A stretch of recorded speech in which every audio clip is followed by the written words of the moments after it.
नमस्कार दोस्तों, stock market studies में फिर से एक बार आपको बहुत-बहुत स्वागत है।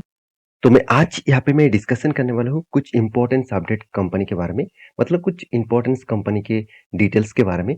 तो वीडियो को पूरा लास्ट तक देखिएगा और अभी तक आपने चैनल को सब्सक्राइब नहीं किया तो पहले सब्सक्राइब कर लीजिए, क्योंकि बहुत सारे इन्फॉर्मेशन और टेक्निकली चार्ट पैटर्न कहाँ पे स्विंग ट्रेडिंग बन रहा है, वो मैं आपके साथ शेयर करूँगा। तो चलो देख लेते हैं आज के स्टॉक के डिटेल्स के बारे में।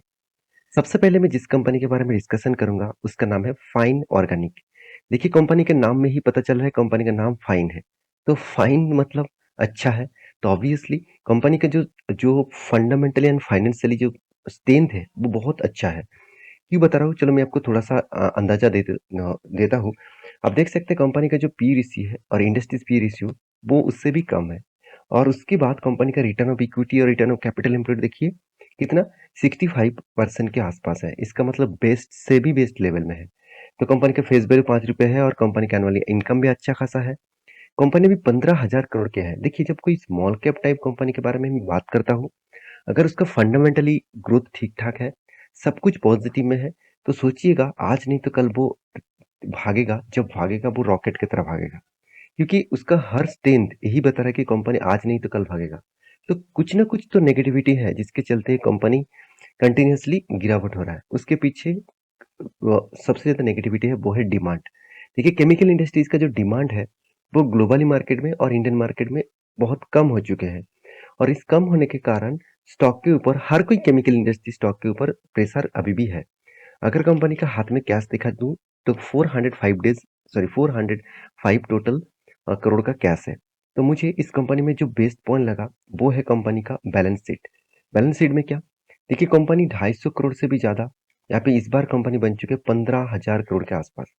और दूसरी बात कंपनी का जो फिक्स एसेट है उसके बारे में बात करूं तो 125 करोड़ से कंपनी अभी बन चुकी है 200 करोड़ के आसपास। इसका मतलब जो ग्रोथ है आपको सामने ही दिख रहा है। और एक चीज मैं आपको साथ शेयर करूं, वो है कंपनी का कैपिटल वर्किंग प्रोसेस। तो मतलब CWIP एक्चुअली इसका फुल फॉर्म है कैपिटल वर्किंग इन प्रोग्रेस। तो इसकी मतलब है कौन सा, मतलब कंपनी के जो कुछ कैपिटल्स है जो प्रोसेसिंग में है, मतलब कुछ प्रोडक्शन बनाने में अभी भी काम हो रहा है। तो वो कितना इन्वेस्टमेंट है, वो 40 करोड़ के आसपास। इसका मतलब कंपनी डिमांड कम होने के कारण भी प्रोसेसिंग कंटिन्यूअसली करते जा रहे हैं। इसका मतलब वो जानते हैं आज डिमांड नहीं है, कुछ दिन पहले जरूर डिमांड आएगा। तो इसीलिए अभी से कंपनी के ऊपर फोकस रखिए। देखिए सिर्फ आप नहीं, इन्वेस्टर भी देखिए इस कंपनी के ऊपर क्या कर रहा है। पहले प्रोमोटर के पास तो 75% होल्डिंग है, अच्छी बात है। उसके बाद एफआईएस के पास देखिए 4.5% से 5% तक होल्डिंग है। डीएस के पास कितना, 12% तक होल्डिंग है। जिसके पास पहले 15% के आसपास होल्डिंग था। और पब्लिक के पास कितना 8.5% का होल्डिंग है। तो ओवरऑल बात करूँ हर किसी के पास होल्डिंग दिखेगा। अगर मैं इसके कुछ पॉइंट ऑफ व्यू से शेयर होल्डिंग पैटर्न के बारे में बात करूं तो देखिए एक टाइम कंपनी के पास शेयर होल्डिंग का प्लेजिंग था, मतलब प्रोमोटर के पास 26% के आसपास क्या था, प्लेजिंग था। और वो प्लेजिंग को कंपनी ने क्या किया, पूरा का पूरा जीरो कर दिया। अभी जो फिलहाल के लिए जो प्लेजिंग है वो दिखेंगे तो जीरो हो गया। इसका मतलब खुद का जो मतलब जो शेयर है उसको दूसरे के पास गिरवी रखकर पैसा उठाया था और वो शेयर उन्होंने क्या किया, छुड़वा लिया। तो एक अच्छी बात है किसी भी कंपनी के लिए। रही बात कंपनी की जो स्ट्रेंथ है, वो म्यूचुअल फंड वाले ने किस तरीके से इसके ऊपर होल्डिंग किया वो भी दिखा दूं। देखिए आज तक कंपनी के ऊपर कोई भी म्यूचुअल फंड वाले ने सेल ऑफ नहीं किया, कंटिन्यूअसली बाय करते गए। सेल नहीं किया, सेल तो किया मगर उतना ज्यादा सेल नहीं किया कि बायर से भी ज्यादा हो जाए। तो सब सब पॉइंट्स के व्यू से देखा जाए तो कंपनी का स्ट्रेंथ बहुत अच्छा खासा देखने को मिला। अभी रही बात टेक्निकली चार्ट पैटर्न का, ध्यान दीजिएगा टेक्निकली चार्ट पैटर्न का। तो मैं पहले भी आपको एक मेंशन किया था। देखिए कंपनी ने काप एंड हैंडल पैटर्न जैसे बनाया था और उसके बाद देखिए एक ब्रेकआउट होने के बाद वो जो टारगेट दिया था वो टारगेट को भी अचीव कर चुके हैं। तो बहुत सारे दोस्तों ने मुझे कमेंट किया सर अभी क्या करूं। देखिए जो स्ट्रेंथ यहाँ पे क्रिएट हुआ था, यहाँ पे देखिए एक स्ट्रॉन्ग रेजिस्टेंस था। उस रेजिस्टेंस को फेस करने के बाद एक रिवर्सल किया। तो मैं आपको बोला था कि रिवर्सल अगर इस कैंडल के नीचे अगर क्लोजिंग दे दे तो वो रिवर्सल फॉल मतलब फेल हो जाएगा। तो यहाँ पे कैंडल के नीचे तो क्लोजिंग नहीं दिया, ऊपर साइड में ही क्लोजिंग दे रहा है। इसका मतलब हायर चांसेस है ये रेजिस्टेंस को ब्रेकआउट करेगा और बड़ा रैली जरूर दिखाएगा। तो फिलहाल के लिए कोई भी ट्रेड में आपको नहीं बोलूंगा, क्योंकि थोड़ा सा इंतजार करिएगा। यहाँ पे थोड़ा सा ब्रेकआउट होने दीजिए, उसके बाद एक बड़ा ट्रेड बनेगा और नेक्स्ट टारगेट जो रहेगा 5,800 तक। तो उसके लिए थोड़ा सा इंतजार करिएगा। सेकेंड जो कंपनी है जिसके बारे में डिस्कस करूँ उसका नाम है सोना BLW। कंपनी। तो सोना बीएलडब्ल्यू जो है वो एक्चुअली सोना कॉम्स नाम से जाना जाता है। तो ये एक ऑटो इंसुलेरिस कंपनी है और इंडिया के जितने सारे ऑटो इंसुलेरिस कंपनी है उनमें से इसका रैंकिंग है 5 नंबर में। तो कंपनी का जो फिगर है उसके हिसाब से देखा जाए तो कंपनी का मार्केट कैप करीबन 29,000 करोड़ के आसपास है। तो उसके बाद देखिए कंपनी का जो कर्जा है वो भी देखिए एकदम ना के बराबर है। डेब्ट जो है कंपनी ना के बराबर लेके रखा। और सबसे जो मुझे बेस्ट पॉइंट लगा कंपनी का वो है कंपनी का रिटर्न ऑफ इक्विटी और रिटर्न ऑफ कैपिटल एम्प्लॉयड। देखिए रिटर्न ऑफ इक्विटी 22% के ऊपर है तो एक अच्छा खासा माना जाता है। 20% के ऊपर हो तो हमेशा पॉजिटिव माना जाता है। अगर मैं कंपनी का क्वार्टरली रिजल्ट आपके सामने रख दूं तो आप देखेंगे तो कंपनी कंटिन्यूअसली कंपनी का सेल ऑफ इंक्रीज हो रहा है। पिछले सालों की तुलना से भी सेल इंक्रीज हुआ। पिछले क्वार्टर की तुलना से भी कंपनी का सेल इंक्रीज हुआ। इसका मतलब हर दिशा में देखा जाए तो कंपनी में कुछ पॉजिटिविटी देखने को मिला। एक्सपेंस के बारे में बात करूं तो कंटिन्यूअसली कंपनी का जो एक्सपेंस है वो भी इंक्रीज हो रहा है। तो इंक्रीज होने के बाद भी कंपनी इस बार प्रॉफिट को पॉजिटिव में लेके गया। इसका मतलब क्या है? कंपनी में हर दिशा में कंपनी का कुछ ग्रोथ मेंटेन हो रहा है, जिसके चलते कंपनी का अपकमिंग सीजन में और भी ज्यादा ग्रोथ होगा। रही बात कंपनी का रिजर्व का, रिजर्व एक टाइम 2018 में कंपनी का रिजर्व क्या था? नेगेटिव था। और आज बढ़ते बढ़ते कहाँ पे आ गया? 1700 करोड़ के आसपास। इसका मतलब हर जगह पे कंपनी का स्ट्रेन देखने को मिला। और मुझे जो बेस्ट पॉइंट लगा, पहले कंपनी का कर्जा कितना था? 650 करोड़ के आसपास। बीच में 350 करोड़, 450 करोड़ और आज कितना है? 300 करोड़ के आसपास। तो पिछले सालों में कितना था? 150 करोड़ के आसपास। इसका मतलब कंपनी की जो मैनेजमेंट टीम है वो बहुत स्ट्रांग है कर्जे को लेकर, क्योंकि वो चाहते हैं कि हमेशा कर्जा धीरे धीरे कम होता जाए। तो कंपनी देखिए इस बार इन्वेस्टमेंट भी अच्छा खासा किया दूसरे कंपनी के ऊपर, करीबन 230 करोड़ से भी ज्यादा। तो ज्यादा इन्वेस्टमेंट करेंगे तो एक्स्ट्रा बेनिफिट कंपनी को मिलेगा। तो आदर्श एसेट के बारे में बात करें तो कंपनी का आदर्श एसेट भी देख सकते हैं, जहाँ पे मैं हमेशा देखता हूँ कैश इक्विपमेंट कितना है। तो कैश इक्विवेलेंट देखिए पहले 26 करोड़ के आसपास था, आज बन चुके 70 करोड़ के आसपास। तो हर दिशा में कंपनी का पॉजिटिविटी देखने को मिला है।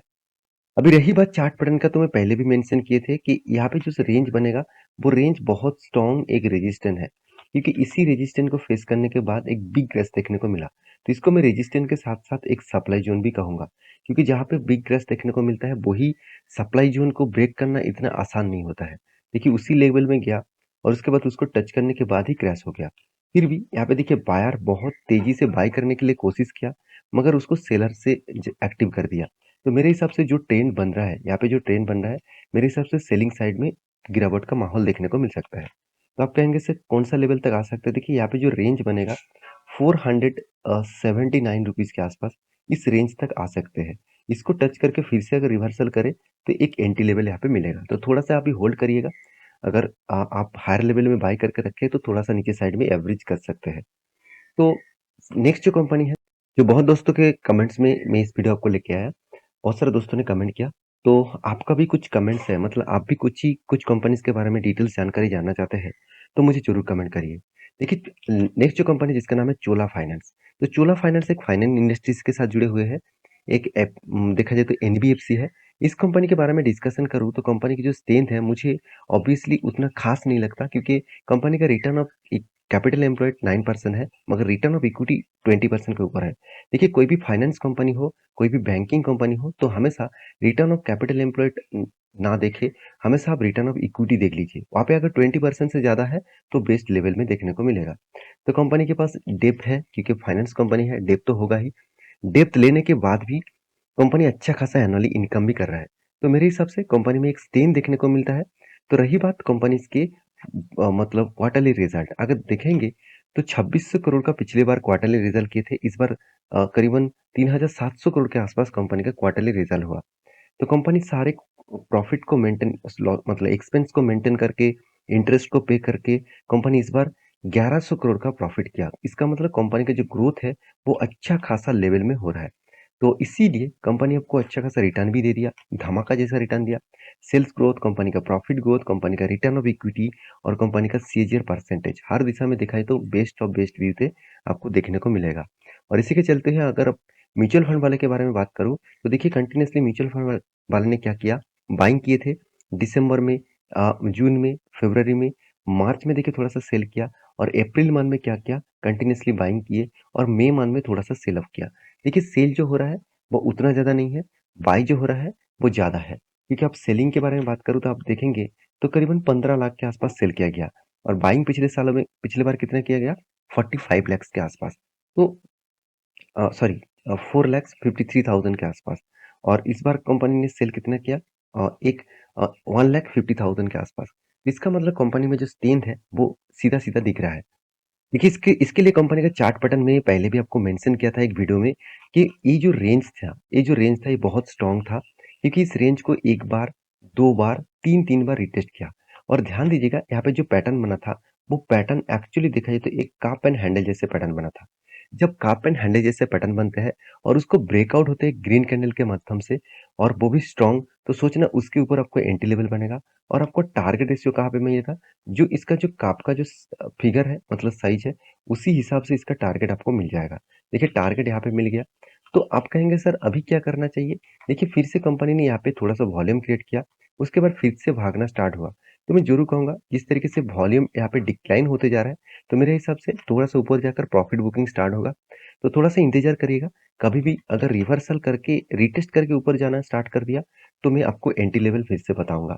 तो फिलहाल के लिए कोई एंट्री मत लीजिएगा, क्योंकि कंटिन्यूअसली बहुत जर्नी हो चुकी है। जितने सारे दोस्त नीचे साइड में लेवल में एज ए स्विंग ट्रेडिंग के लिए एंट्री कर चुके हैं, तो उसके लिए प्रॉफिट बुकिंग करना जरूरी है।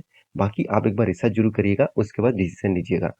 लास्ट जो कंपनी जिसके बारे में बात करूं उसका नाम है Bhushan sorry Bansali engineering polymer limited. तो इस कंपनी के बारे में बात क्यों, कंपनी में अच्छा खासा काम होने के बाद, कंपनी अच्छा खासा यहाँ पे तेजी दिखाने के बाद, अगर मैं 1 साल नहीं 3 साल के बारे में बात करूँ तो कंपनी में देखिए अच्छा खासा ग्रोथ होने के बाद कंपनी यहाँ पे बोनस इश्यू कर चुके हैं। कंपनी 1 के बदले 1:2 रेशियो का यहाँ पे बोनस इश्यू कर चुके हैं। इसका मतलब हर 2 शेयर में आपको 1 शेयर मिलेगा। तो इसका मतलब इस कंपनी के ऊपर आपका 200 शेयर है तो आपको 100 शेयर एक्स्ट्रा बेनिफिट के हिसाब से मिल जाएगा।